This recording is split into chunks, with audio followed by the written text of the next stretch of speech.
Hadir menjumpai Anda dalam nuansa hari ulang tahun Televisi Republik Indonesia ke-60. Ya pemirsa, sejumlah informasi menarik dan teraktual dari berbagai daerah di Nusa Tenggara Timur telah kami siapkan untuk Anda. Dan mengawali jumpa kita pemirsa, berikut cuplikan berita utama. Randi Bajide divonis hukuman mati. Waspada banjir pesisir di wilayah Nusa Tenggara Timur.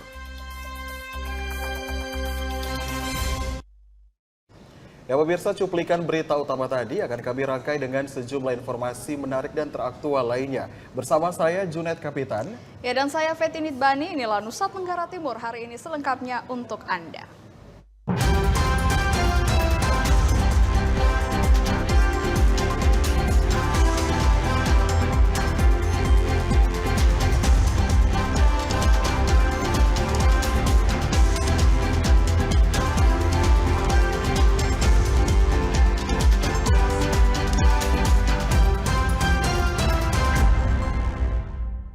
Ya pemirsa, kita awali Nusa Tenggara Timur hari ini dengan informasi dari Kota Kupang. Pemirsa, terdakwa kasus pembunuhan ibu dan anak di Pengkase Ala, Kota Kupang divonis hukuman mati oleh Majelis Hakim Pengadilan Negeri Kelas 1A Kupang karena terbukti secara sah dan meyakinkan menghabisi korban Astrid Manafe dan Lael Makabe.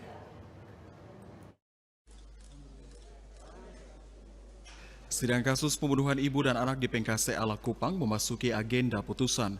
Sidang putusan digelar di Pengadilan Negeri Kelas 1 Kupang Rabu 24 Agustus 2022. Terdakwa Randi Bajide memasuki ruang sidang tepat pukul 10:20 waktu Indonesia Tengah.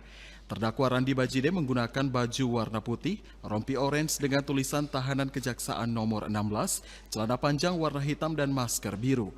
Suami dari tersangka Ira Ua itu dikawal ketat oleh personil dari Polresta Kupang Kota. Saat memasuki ruang sidang, Randi tampak begitu santai dan bersemangat menuju kursi pesakitan. Secara bergantian, majelis hakim membacakan pertimbangan putusan sebanyak 200 halaman. Di akhir putusan, Hakim Ketua Wari Juniati membacakan putusan dengan vonis hukuman mati. Terdakwa Randi Bajide alias Randi tersebut di atas telah terbukti secara sah dan meyakinkan bersalah melakukan tindak pidana pembunuhan berencana dan melakukan kekerasan terhadap anak mengakibatkan mati yang dilakukan oleh orang tuanya. 2. Menjatuhkan pidana kepada terdakwa itu dengan pidana mati. Putusan hakim disambut gembira oleh keluarga korban dan seluruh anggota aliansi yang menyaksikan persidangan di halaman samping Pengadilan Negeri Kelas 1A Kupang. Dari Kota Kupang, Yongki Malelak, TVRI NTT. Saudara, Dinas Pemberdayaan Masyarakat Desa Kabupaten Sumba Barat Daya telah menerima 77 proposal usulan pemekaran desa yang akan ditindaklanjuti untuk diusulkan ke Dinas PMD Provinsi Nusa Tenggara Timur.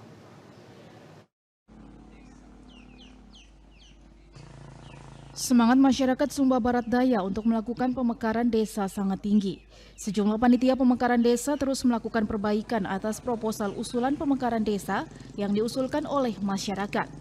Kepala Dinas Pemberdayaan Masyarakat Desa Kabupaten Sumba Barat Daya, Simon Lende, mengaku bahwa berkas usulan-usulan pemekaran desa yang telah diterima oleh Dinas PMD Kabupaten Sumba Barat Daya sebanyak 77 proposal. Namun dari 77 proposal pemekaran desa masih terdapat 13 desa yang masih kekurangan kelengkapan jumlah KK dan jumlah penduduk di Dinas Kependudukan dan Catatan Sipil Kabupaten Sumba Barat Daya. Baru 64 desa yang jumlah KK dan jumlah jiwa memenuhi syarat. Berkasnya sementara disiapkan untuk diusulkan ke provinsi untuk mendapatkan kode registrasi desa persiapan. Kepala Dinas PMD berharap agar desa yang sedang melakukan perbaikan untuk segera memasukkan kembali proposal usulan sesuai dengan hasil perbaikan paling lambat bulan September 2022 agar pihaknya segera mengusul ke pemerintah provinsi menjadi desa persiapan. Terkait dengan pengusulan Kabupaten Sumba Barat Daya untuk pemekaran desa, kami mengusulkan dari Kabupaten Sumba Barat Daya 78 desa. 66 adalah desa yang siap mekar, sedangkan 1 adalah kelurahan. Persyaratan pemekaran dari yang kami usulkan dari 78 desa Berdasarkan hasil verifikasi tim kabupaten dan provinsi, yang layak mekar itu adalah 66 desa. Sementara itu, Kepala Bidang Bina Pemerintahan Desa Provinsi Nusa Tenggara Timur, Adi Langga, saat melakukan verifikasi dan validasi di lapangan terhadap kesiapan pemekaran desa mengaku bahwa dari 77 desa yang dilakukan validasi oleh tim PMD Provinsi Nusa Tenggara Timur, semua dinyatakan memenuhi syarat untuk dimekarkan menjadi desa persiapan. Hanya ada beberapa desa yang harus melakukan perbaikan terhadap proposal usulan yang dinilai masih sangat kurang.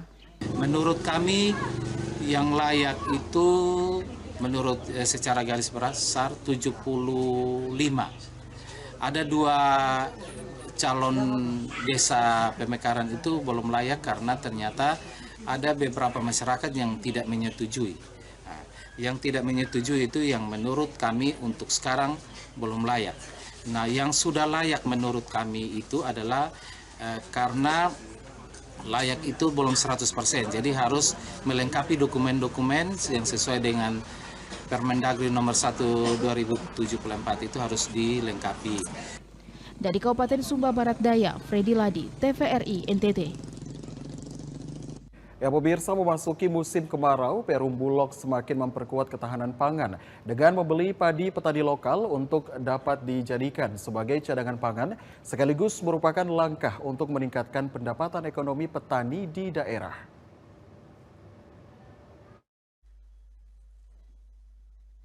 Produksi pertanian di Kabupaten Ngada cukup tinggi dan perlu diproteksi dengan harga yang layak untuk peningkatan ekonomi petani itu sendiri di tengah upaya pemulihan ekonomi akibat pandemi COVID-19.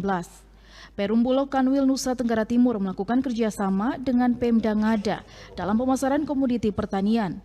Selain penyediaan beras dari luar daerah, kini Perum Bulog juga membeli hasil pertanian lokal dengan harga yang layak dari petani yang ada di Kabupaten Ngada untuk memperkuat ketahanan pangan dalam menghadapi musim kemarau.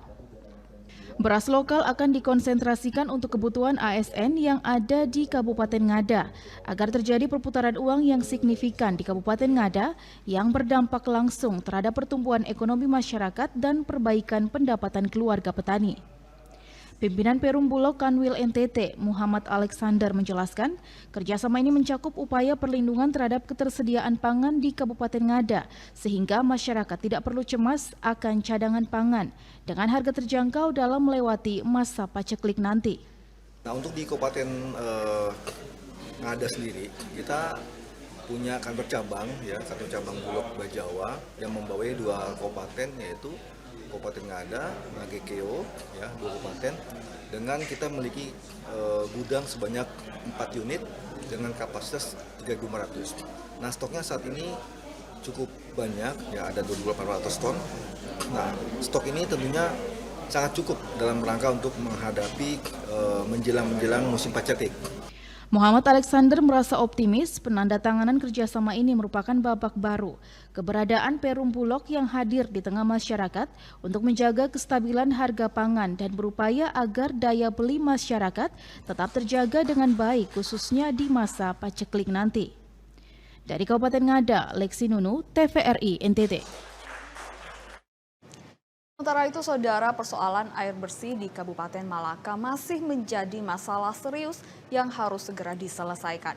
Dinas Pekerjaan Umum Kabupaten Malaka melalui bidang Cipta Karya terus melakukan penelusuran ke titik-titik sumber mata air yang ada. Penelusuran terhadap sumber mata air baru ini untuk memastikan kapasitas sumber mata air yang nantinya akan dialirkan ke warga. Sebagian besar masyarakat di wilayah Kabupaten Malaka masih mengalami kesulitan mendapatkan air bersih, terutama sejumlah wilayah kecamatan yang berada di dataran tinggi. Kepala Bidang Cipta Karya Oce Nahak menjelaskan, kebutuhan air bersih masih menjadi persoalan serius yang harus diatasi. Sebenarnya Kabupaten Malaka memiliki banyak sumber mata air, namun belum dikelola dengan baik.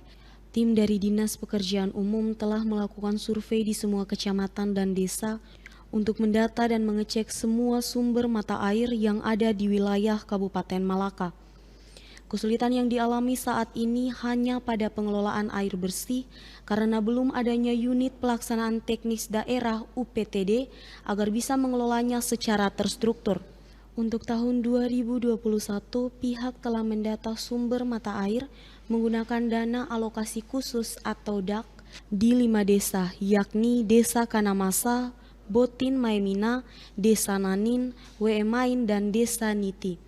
Sementara untuk tahun 2022, menggunakan dana alokasi khusus Dinas Pekerjaan Umum sedang memproses untuk membangun jaringan air bersih di beberapa desa. Tim pada bidang cipta karya terus bergerak mengatasi persoalan kesulitan air bersih yang dialami sebagian besar warga di Kabupaten Malaka. Air bersih untuk Kabupaten Malaka, kita tetap bergerak. Artinya bahwa semua kegiatan yang berhubungan dengan air bersih, kita tetap laksanakan kebutuhan masyarakat. Jadi, untuk sumber mata air itu semua banyak yang kita dapat. Nah, sekarang yang jadi permasalahan itu adalah karena pengelolaannya. Setelah selesai pekerjaan, penyerahan itu, pengelolaannya itu belum ada. Maka itu yang sekarang untuk dibentuk BPTD untuk pengelolaan air. Penyaluran air bersih bagi masyarakat menggunakan mobil tangki air tidak maksimal karena jumlah armada yang sangat terbatas sehingga tidak bisa mampu memenuhi kebutuhan masyarakat akan air bersih dalam sehari. Yosman Seran, TVRI NTT. Pemirsa, pemerintah Desa Bubu Atagamu, Kecamatan Solor Selatan, Kabupaten Flores Timur, terus berupaya menekan angka stunting melalui intervensi anggaran. Tahun 2022, pemerintah desa mengalokasikan anggaran sebesar 45 juta rupiah untuk pemberian makanan tambahan atau PMT bagi bayi balita serta ibu hamil. Kepala Desa Bubu Atagamu, Benediktus Basa Jawan menuturkan, jumlah balita yang mengalami stunting di Desa Bubu Atagamu tahun 2022 sebanyak 8 anak. Angka ini mengalami penurunan jika dibandingkan dengan tahun-tahun sebelumnya, berada di atas 20-an kasus. Melalui gerakan gempur stunting yang dicanangkan pemerintah saat ini, pemerintah Desa Bubu Atagamu melalui dana desa mengalokasikan anggaran guna menekan angka stunting di desa. Untuk tahun anggaran 2022, Pemdes Bubu Atagamu mengalokasikan anggaran sebesar 45 juta rupiah untuk membiayai PMT bagi bayi dan balita juga ibu hamil. Itu PMT penanganan stunting itu kami sudah anggarkan dan sudah dijalankan selama 3 bulan 90 hari dan hasil atau output dari kegiatan yang diselenggarakan itu ada perubahan, yaitu anak yang sebelumnya isinya kurang baik atau perkembangan tumbuh kembang anak kurang baik, tapi dengan adanya kegiatan itu di penimbangan di 3 bulan itu tumbuh kembang anak drastis meningkat. Berdasarkan hasil penimbangan triwulan pertama diketahui adanya perubahan fisik anak yang masuk dalam kategori stunting, sehingga melalui program Gempur Stunting, pemerintah desa meminta warga untuk menjaga dan mengatur pola asupan gizi anak dan pola hidup sehat.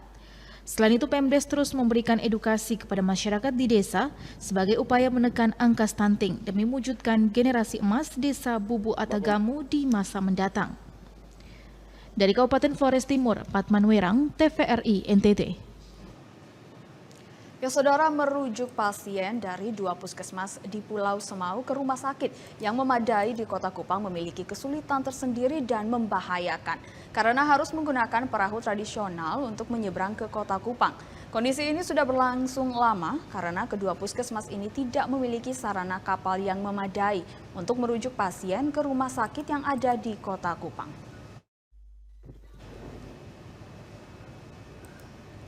Beginilah saat-saat tenaga kesehatan dari Puskesmas Uitao hendak merujuk pasien ke rumah sakit yang memadai di Kota Kupang.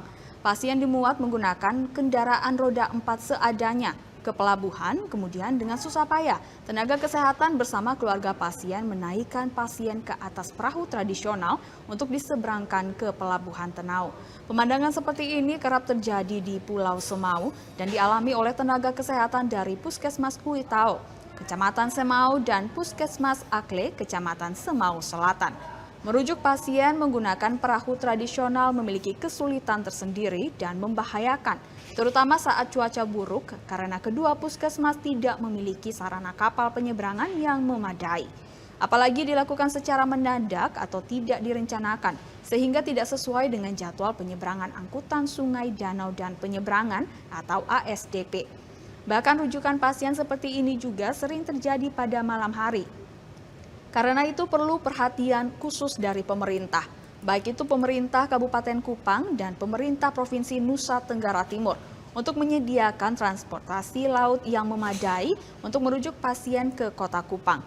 Selain itu, warga meminta pemerintah bisa membangun rumah sakit Pratama dengan peralatan dan tenaga kesehatan yang memadai agar masyarakat Semau bisa dilayani secara baik tanpa harus ke Kota Kupang. Dari Kabupaten Kupang, Kris Poto, TVRI NTT.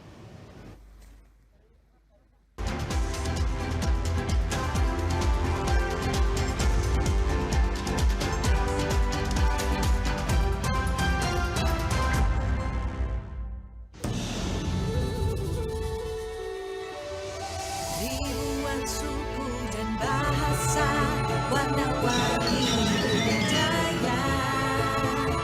Ajarkan kita bijaksana, menjaga Indonesia kaya.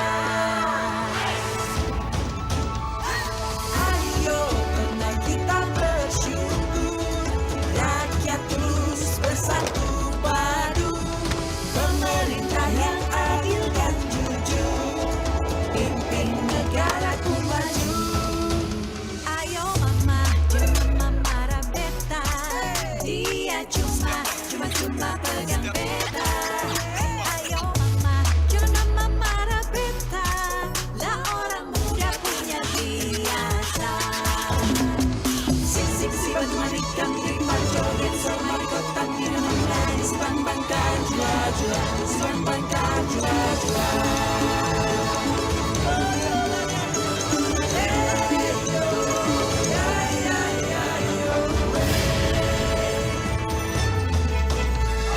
Dari Aceh hingga Papua, kita semua bersaudara, bekerja dan berdoa, bangga dan bersahaja untuk Indonesia Raya. TVRI, media pemersatu bangsa.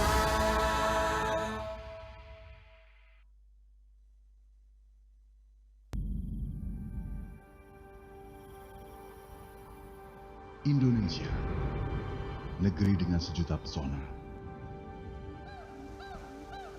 Kebinekaan menghiasi negeri.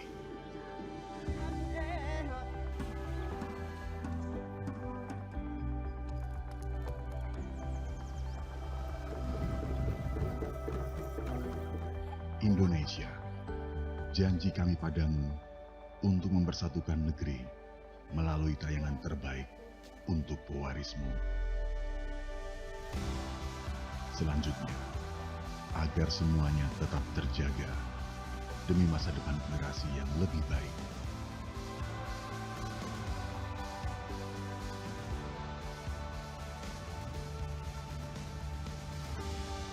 (60 tahun TVRI, media pemersatu bangsa). Halo semuanya, aku Modi, maskot TV Digital Indonesia. Aku akan membantu semua orang menuju migrasi TV digital. Di mana? Di siarandigital.id dan call center 159. Ayo semuanya, dukung migrasi TV digital. Bersih gambarnya, jernih suaranya, dan canggih teknologinya.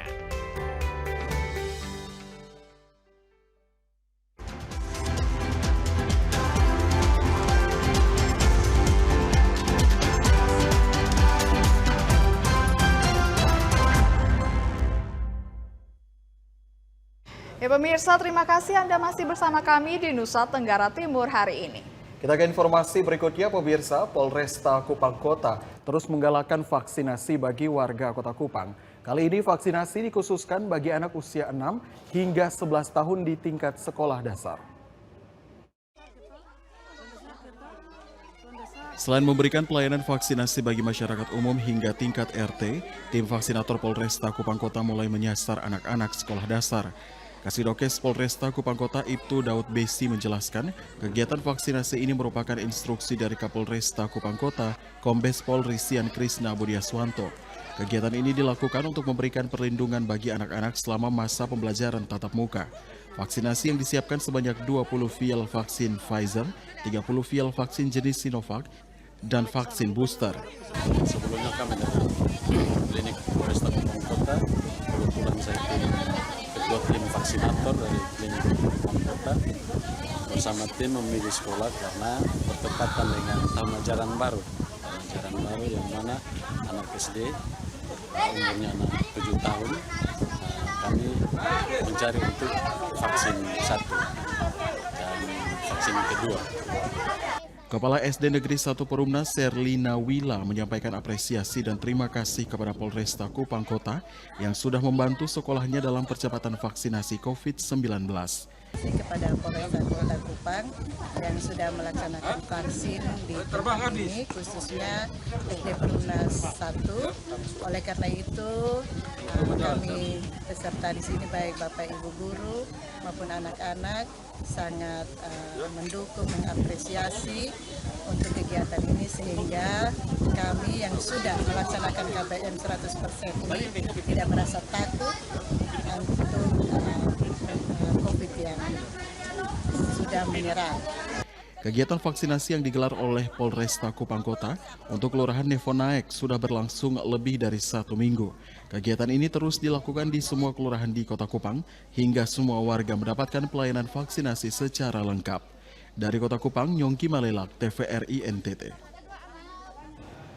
Ya, kita ke Kabupaten Timur Tengah Selatan, Saudara. Kualitas para guru sangat berperan dalam implementasi kurikulum Merdeka. Untuk itu, para guru sekolah perlu mengikuti training untuk meningkatkan kompetensi guru. Guna meningkatkan kualitas guru dalam implementasi kurikulum Merdeka, SMP Negeri 2 Amanuban Barat dan SMP Negeri 1 Atap Fatu Metan menggelar in-house training. Kepala Dinas PK TTS Domingus Banunaek mengatakan, apapun teknologi yang digunakan dalam pendidikan, peran para guru memang tidak tergantikan. Karena itu demi implementasi kurikulum Merdeka yang berkualitas, para guru mesti disiapkan dan kualitas mereka perlu ditingkatkan. Dirinya mengapresiasi in-house training IHT yang digelar 2 sekolah ini karena tanpa transformasi ilmu kepada para guru, implementasi kurikulum Merdeka akan jauh dari yang diharapkan. Pihaknya terus mendorong para kepala sekolah untuk tetap menggelar berbagai kegiatan yang bertujuan untuk meningkatkan kualitas para guru. Hal ini memang sangat kita butuhkan, penting dalam upaya meningkatkan kapasitas daripada tenaga-tenaga pendidik untuk bisa mampu memiliki kemampuan dan kompetensi dalam mengimplementasikan kurikulum Merdeka Belajar ini. Ini menjadi satu tantangan, satu hal baru bagi teman-teman guru, sehingga pertemuan seperti ini, rapat momen seperti ini, kita berharap untuk mereka saling berbagi. Sementara itu, Kepala SMP Negeri 2 Amanuban Barat, Febrianus Valo mengatakan, IHT yang digelar ini didasari pada kenyataan bahwa kualitas para guru memang perlu ditingkatkan demi implementasi kurikulum Merdeka. Dirinya berharap semua guru yang mengikuti IHT ini bisa menerapkan semua materi dalam proses pembelajaran nanti. Ini kita mengacu dari raport mutunya, Kak. Hasil raport mutu SMP Negeri 2 Amanuban Barat itu memang untuk kegiatan KBM ini rendah sekali, kualitas guru rendah sekali. Nah, acuan ini yang buat kita program di Arkas. Idealnya seperti itu. Kita lihat kekurangan sekolah, lalu kita ambil kekurangan, kita buat di Arkas, anggarkan, lalu kita buat kegiatan. Nah, kegiatan yang kita buat mengacu pada apa yang nanti terjawab di raport mutu. Kepala SMP Negeri 2 Amanuban Barat berharap para guru yang mengikuti training ini bisa menerapkan materi training dalam implementasi kurikulum Merdeka. Dari Kabupaten Timur Tengah Selatan, Ampugala Mawuran, TVRI NTT. Ya pemirsa, untuk mencapai target cakupan vaksinasi COVID-19 bagi kelompok rentan serta disabilitas di atas 70% atau herd immunity, pemerintah daerah Nusa Tenggara Timur bekerja sama dengan AIHSP menggelar Kick-Off Vaccine Project yang akan dilaksanakan serentak di 4 kabupaten di Nusa Tenggara Timur hingga Januari 2023. 4 kabupaten di Nusa Tenggara Timur yang akan menyelenggarakan Kick-Off Vaccine Project adalah Kabupaten Belu, Timur Tengah Selatan, Saburai Jua, dan Kabupaten Sumba Barat Daya. Kick-Off Vaccine Project ini bekerja sama antara pemerintah Provinsi NTT dengan Save the Children Indonesia dan CIS Timor yang didukung oleh pemerintah Australia. Vaksinasi secara serentak ini menyasar kelompok rentan, diantaranya lansia, penyandang disabilitas, perempuan, dan anak, karena memang cakupan vaksinasinya yang masih rendah. Berdasarkan data Dinas Kesehatan Provinsi NTT tanggal 22 Agustus 2022, cakupan vaksinasi COVID-19 untuk kelompok lansia tergolong rendah. Untuk dosis pertama 66,2%, dosis kedua 48,7%, dosis ketiga atau booster baru mencapai 22%. Cakupan ini berada di bawah rata-rata angka cakupan nasional. Sekretaris Daerah Provinsi Nusa Tenggara Timur Domu Warandoi mengatakan, pemerintah daerah Nusa Tenggara Timur sangat mengapresiasi kegiatan percepatan vaksinasi ini. Karena itu dirinya meminta seluruh masyarakat NTT, terutama kelompok rentan, untuk mengikuti vaksinasi yang digelar oleh AIHSP agar herd immunity kelompok rentan bisa tercapai. Begini, himbauan kepada masyarakat bahwa saat ini jangan kita anggap bahwa COVID sudah melandai, lalu kita remehkan prokes. Jangan, tetap waspada. Yang berikut bahwa vaksinasi yang dilakukan oleh pemerintah ini sebetulnya salah satu upaya untuk mencegah. Sehingga karena itu jangan sampai ada yang menolak. Harapan saya masyarakat seluruh di wilayah Nusa Tenggara Timur ini ya berupaya untuk kita rame-rame harus mendukung pelaksanaan vaksinasi. Sementara itu, Direktur Program Save the Children Indonesia, Rosianto Hamid menyampaikan, sebagai mitra pelaksana dari kegiatan ini, pihaknya akan berusaha agar keempat daerah di NTT yang cakupan vaksinasinya masih rendah akan ditingkatkan agar terhindar dari bahaya COVID-19 yang masih ada. Adanya kontribusi dari Save the Children Indonesia bekerjasama dengan CIS Timor sebagai mitra pelaksana dari payung besar AIHSP sebagai mitra Australia Indonesia Health Partnership itu mudah-mudahan bisa mempercepat coverage jangkauan angka vaksin yang lebih tinggi. Untuk diketahui total sasaran dari kegiatan percepatan vaksinasi ini akan menyasar sebanyak 69.000 sasaran vaksin yang diperuntukkan bagi 40.000 orang di 4 kabupaten, yakni Kabupaten Belu, TTS, Saburai Jua, dan Sumba Barat Daya. Kristo Dapo, TVRI NTT. Meteorologi, Klimatologi, dan Geofisika Stasiun Meteorologi Maritim Tenau Kupang menghimbau warga di Nusa Tenggara Timur untuk mewaspadai adanya potensi fenomena banjir pesisir atau ROB. Diprediksi banjir ROB akan terjadi di pesisir selatan Pulau Flores, pesisir Pulau Sumba, dan pesisir Pulau Saburai Jua.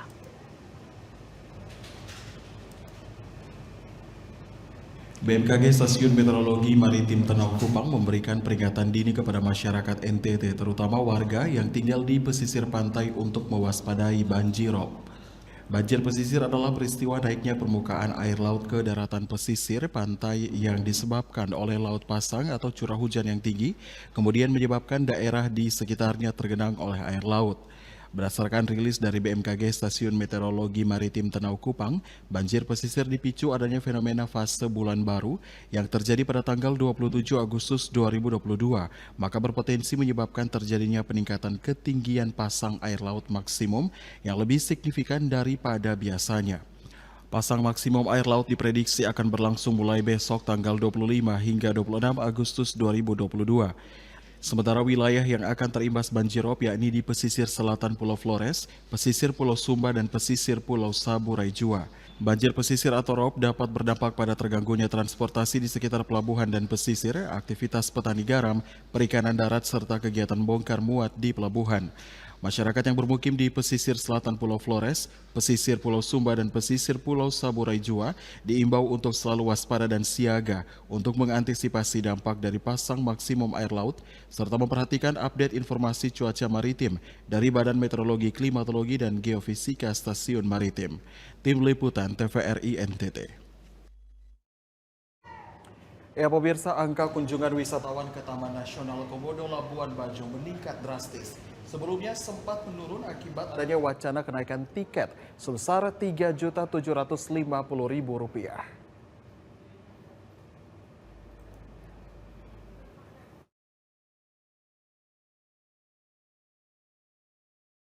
Tarif tiket masuk ke Taman Nasional Komodo, yakni untuk Pulau Padar dan Pulau Komodo, serta wilayah perairan sekitarnya terjadi peningkatan angka kunjungan wisatawan ke Taman Nasional Komodo pada bulan Agustus 2022.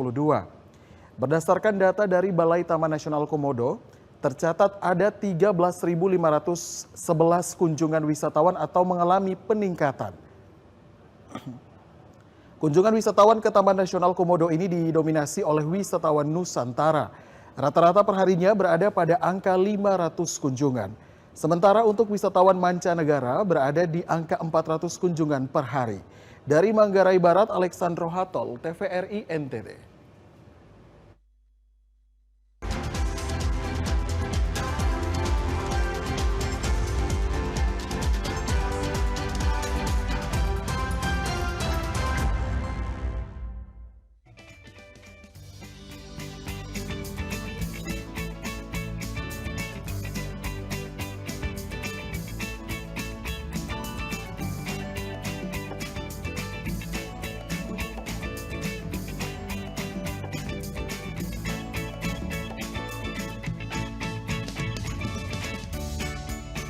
Gimana? Bersih dan jernih kan siarannya? Jangan khawatir, semua ini gratis. Tidak perlu beli kuota internet dan nggak perlu biaya berlangganan. Bagi kamu yang masih menggunakan TV analog, cukup dengan satu langkah mudah. Untuk televisi yang sudah siap digital, cukup scan ulang siaran TV kamu untuk menangkap siaran TV digital. Banyak pilihan programnya, bersih gambarnya, jernih suaranya, dan canggih teknologinya. Ayo, kita beralih ke siaran televisi digital.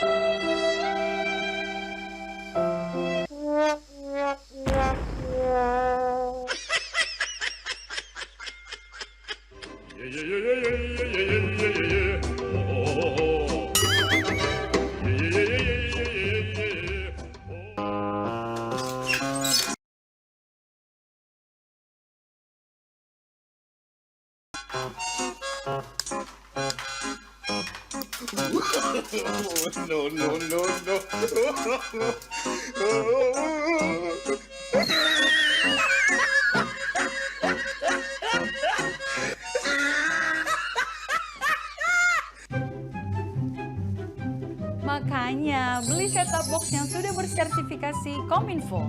Ada tulisan siap digitalnya dan support DVB T2. Siaran TV analog akan dihentikan dan selanjutnya beralih ke siaran TV digital. Ayo tonton siaran TV digital. Bersih gambarnya, jernih suaranya, canggih teknologinya.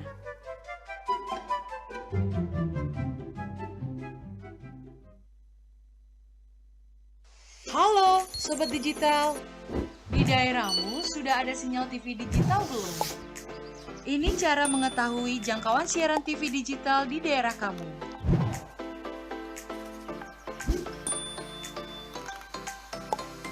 Pertama, download aplikasi sinyal TV digital di Play Store jika kamu menggunakan HP Android dan App Store untuk aplikasi iOS. Kedua, pilih aplikasi Play Store atau App Store di smartphone kamu. Ketiga, ketik di area pencarian aplikasi sinyal TV digital. Keempat, install aplikasi sinyal TV digital di smartphone kamu. Kelima, buka aplikasi sinyal TV digital kamu. Kamu bisa mencari semua informasi sinyal televisi digital di aplikasi ini.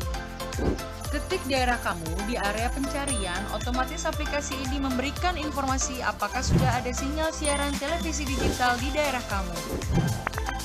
Di aplikasi ini, kamu akan mendapatkan informasi mengenai pemancar siaran digital, konten siaran digital, dan kekuatan sinyal digital di daerah kamu.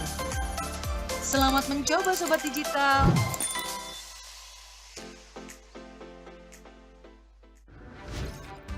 Halo semuanya, aku Modi, maskot TV Digital Indonesia. Aku akan membantu semua orang menuju migrasi TV digital. Di mana? Di siarandigital.id dan call center 159. Ayo semuanya, dukung migrasi TV digital. Bersih gambarnya, jernih suaranya, dan canggih teknologinya.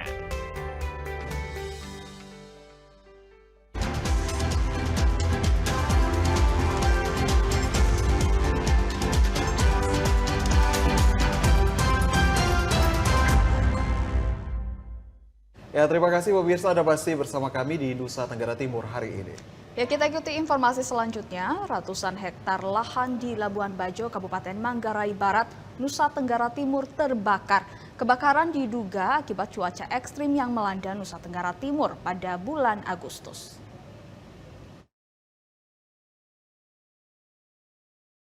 Kebakaran lahan yang terjadi di Labuan Bajo, Manggarai Barat, NTT. Kebakaran ini menghanguskan ratusan hektar lahan perbukitan. Banyaknya rerumputan kering menyebabkan api begitu cepat menyebar ke lokasi lainnya. Sulitnya akses menuju titik api dan kurangnya sarana pemadaman mengakibatkan petugas sulit untuk memadamkan api.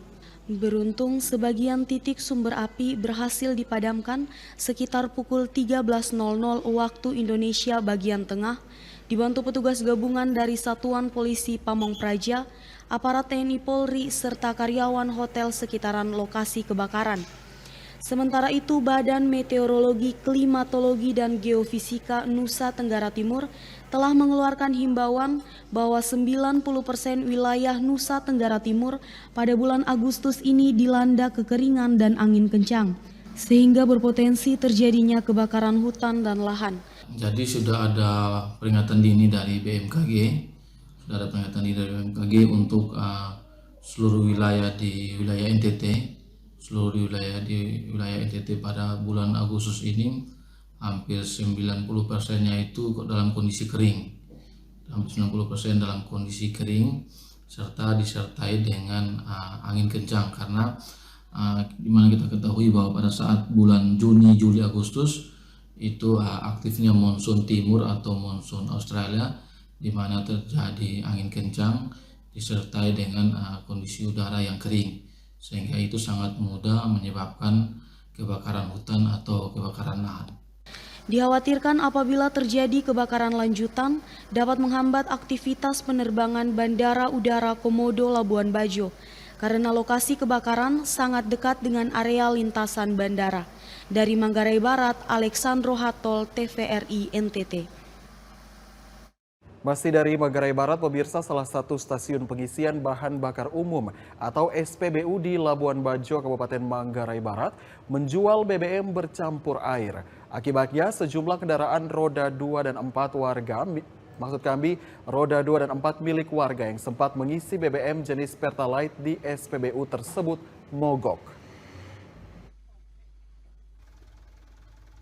Inilah kendaraan roda 2 dan 4 yang mogok setelah melakukan pengisian BBM jenis Pertalite di SPBU Prundi Labuan Bajo. Kendaraan ini mogok lantaran pihak SPBU menjual BBM Pertalite bercampur air. Para pemilik kendaraan mengatakan setelah kendaraan mengisi BBM, mesin pada kendaraan roda 4 dan 2 tidak dapat dihidupkan. Setelah dilakukan pengecekan, ternyata bahan bakar yang dibeli bercampur dengan air. Akibat dirugikan oleh pemilik SPBU, pemilik kendaraan meminta pihak SPBU untuk mengganti rugi atas mogoknya kendaraan mereka. Setelah isi saya kasih nyala mesin langsung tidak sampai 1-2 detik langsung mesin mati, nggak respon lagi. Mesin tidak nyala, langsung mati total. Setelah dicek, permohonan kita juga kita dikati rugi, terus ongkos kerjanya dibenarin, dikasih hidupin semua, terus kami punya kerja itu kita kan cari penghasilan Pak. Utamanya kita ini kan isi Pertalite di SPBU Pertamina Senaru ini. Pas kita sudah selesai isi Pertalite-nya itu tidak mungkin hanya 5 meter dari Pertalite dari tempat isinya mobil mati. Kita cek usut, terus mobil yang kedua lewat juga ya mati juga. Akhir dari pihak teman juga tanya ke kita mungkin ada kesalahan dari apa. Kita coba cek dulu cek mobilnya. Memang kebetulan hasil dari ceknya Pertalite yang di SPBU Pertamina Senaru ini ada dicampur dengan air. Terus dari pihak SPBU lebih hati-hati lagi, entah dari kesalahan dari Pertaminanya atau mobil tangkinya. Harapannya untuk kedepannya agak lebih hati-hati lagi, lebih bijaksana lagi lah dalam hal situasi seperti ini. Pihak SPBU mengaku akan bertanggung jawab penuh atas kejadian yang merugikan pemilik kendaraan. Pihak SPBU saat ini tengah melakukan penyelidikan atas peristiwa ini.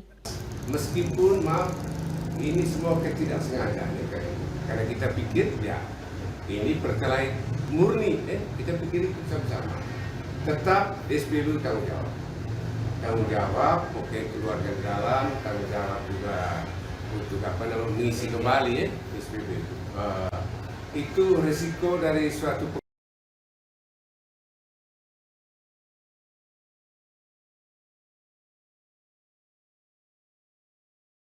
sedikit terhambat tadi, tapi itu kami tanggung jawab. Pikir itu jawaban saya. Dari Manggarai Barat, Alexandro Hatol, TVRI NTT. Ya pemirsa, tepat hari ini LPP TVRI memasuki usia yang ke-60 tahun. Dalam usia yang spesial ini, tema yang diusung adalah 60 tahun TVRI terus merawat negeri. Melalui tema ini pemirsa, TVRI hadir bagi negara, bangsa, dan rakyat Indonesia dan akan terus menjaga keutuhan Negara Kesatuan Republik Indonesia. 24 Agustus 1962 merupakan hari yang bersejarah bagi LPP TVRI, karena pada saat itulah pertama kali Televisi Republik Indonesia hadir di Indonesia atas prakarsa Presiden pertama RI, Bung Karno. Hari ini tepat 6 dasawarsa sudah TVRI berkiprah di bumi Indonesia. Memaknai hari ulang tahun LPP TVRI, tema yang diangkat adalah 60 tahun TVRI terus merawat negeri. LPP TVRI menunjukkan konsistensinya dengan merawat dan menjaga NKRI. Didukung dengan adanya 30 stasiun penyiaran daerah yang tersebar di 30 provinsi termaksud Provinsi Nusa Tenggara Timur, serta akan diperkuat dengan hadirnya 2 stasiun baru, yaitu Stasiun Kepulauan Riau dan Stasiun Kalimantan Utara, yang akan diresmikan pada akhir tahun 2022 ini. Memperingati 60 tahun LPP TVRI, TVRI Stasiun Nusa Tenggara Timur menggelar upacara bendera yang diikuti oleh seluruh karyawan dan karyawati TVRI NTT. Dalam sambutan Direktur Utama LPP TVRI yang dibacakan oleh Kepala Tata Usaha LPP TVRI Stasiun Nusa Tenggara Timur, Ana C. Siloi, disampaikan bahwa seluruh pegawai LPP TVRI agar terus berkreasi dan berinovasi dalam era revolusi industri 4.0. LPP TVRI adalah lembaga kreatif, untuk itu teruslah berkreasi dan berinovasi. Saat ini kita juga berada dalam era revolusi industri 4.0 yang mengharuskan kita melakukan penyesuaian, salah satunya adalah dengan melakukan transformasi digital. Hal ini tidak dapat dilaksanakan sepenuhnya apabila mental kita tidak berubah. Oleh karena itu, revolusi mental menjadi penting, bahkan menjadi suatu keharusan untuk diterapkan di lingkungan LPP TVRI. Debbie Suek, Kristo Dapo, TVRI NTT.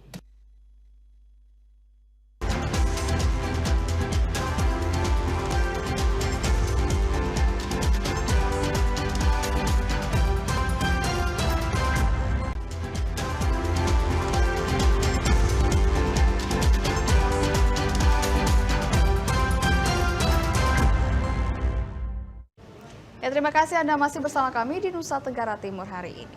Kita ke informasi berikutnya pemirsa. 60 tahun TVRI menghiasi layar kaca bumi Indonesia. 60 tahun juga TVRI sebagai media tertua menjadi tumpuan seluruh masyarakat Indonesia untuk mengakses informasi terkait pendidikan, keberagaman, keamanan antar daerah, serta untuk memperkuat NKRI. Banyak masyarakat yang menaruh harapan terhadap TVRI yang merupakan media atau lembaga penyiaran publik tertua di Indonesia. Nusa Tenggara Timur memiliki 22 kabupaten kota yang berbatasan langsung dengan 2 negara, yakni Timor Leste dan Australia.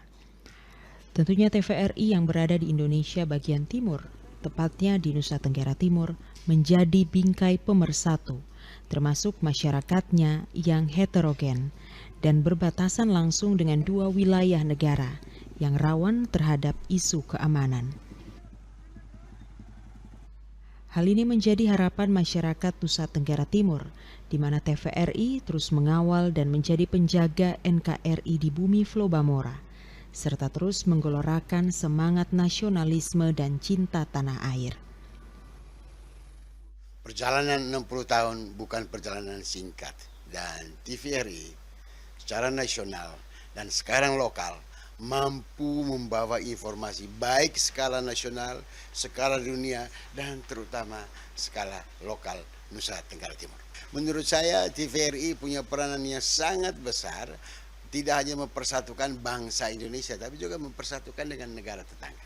Saya kira TVRI masa yang akan datang terus meningkatkan program-program, terutama program pertukaran informasi. Peranan TVRI meningkatkan semangat nasionalisme sangat besar menurut saya. Di era digitalisasi, TVRI juga terus bertransformasi dan meningkatkan kualitas penyiaran digital di seluruh Indonesia dengan harapan masyarakat dapat menikmati tayangan-tayangan berkualitas.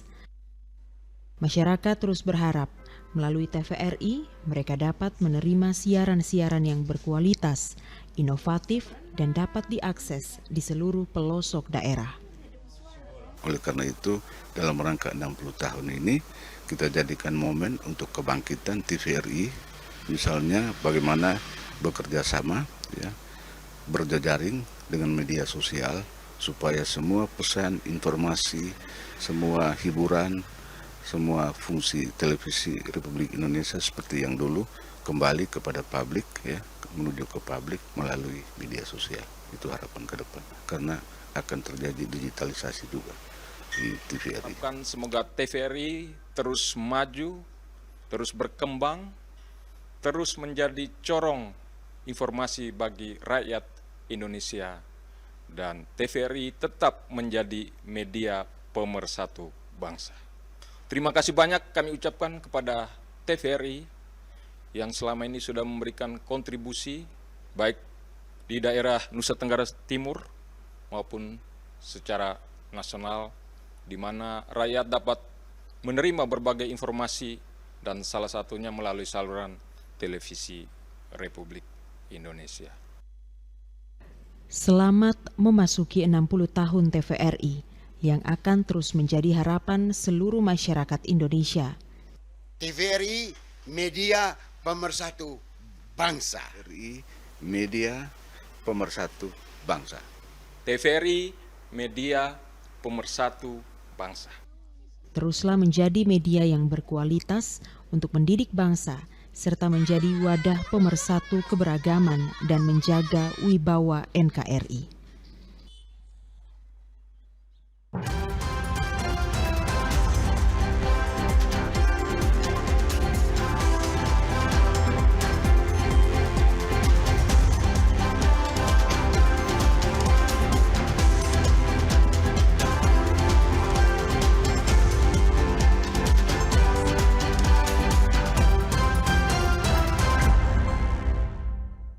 Ya, pemirsa, informasi tadi sekaligus mengakhiri perjumpaan kita kali ini. Ya, mari beralih ke TV digital untuk kualitas yang lebih baik dan terus saksikan Nusa Tenggara Timur hari ini yang menyajikan informasi secara santun, lugas, dan berimbang. Akhir kata, saya Fetinit Bani. Ya, dan saya Junat Kapitan mewakili seluruh kerabat kerja yang bertugas dan keluarga besar TVRI Nusa Tenggara Timur mengucapkan Dirgahayu Televisi Republik Indonesia, 60 tahun terus merawat negeri. Kami pamit undur diri, terima kasih atas perhatian Anda, selamat petang dan sampai jumpa.